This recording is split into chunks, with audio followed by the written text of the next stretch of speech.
Doctor साहब कहीं मुझे कैंसर तो नहीं है? क्या हो रही? डॉक्टर साहब मुझे 2 महीने से बहुत खांसी आ रही है और खांसी में खून भी आ रहा है। हाँ, ये लंग कैंसर के लक्षण हो सकते हैं। फेफड़ों के कैंसर के कई तरह के लक्षण होते हैं, जिसमें कुछ प्रमुख लक्षण हैं, जैसे कि लंबे समय से खांसी आना, खांसी में रक्त पड़ना, वजन कम होना और आवाज में बदलाव होना। डॉक्टर साहब मैं तो सिगरेट भी पीता हूँ, मैंने सुना सिगरेट पीने से कैंसर होता है, क्या ये सही है? हाँ, हो सकता है।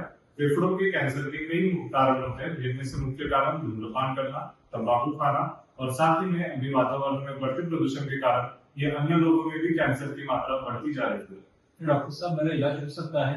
हाँ, फेफड़ों के कैंसर के अभी कई प्रकार के इलाज उपलब्ध हैं, जैसे कि लाइट का इलाज, कीमोथेरेपी और ऑपरेशन भी किया जा सकता है। तो फेफड़ों का कैंसर ना इलाज नहीं है, पर जागरूकता है सबसे बड़ी दवा। स्वस्थ फेफड़े, स्वस्थ जीवन। धूम्रपान छोड़ो, जीवन बचाओ।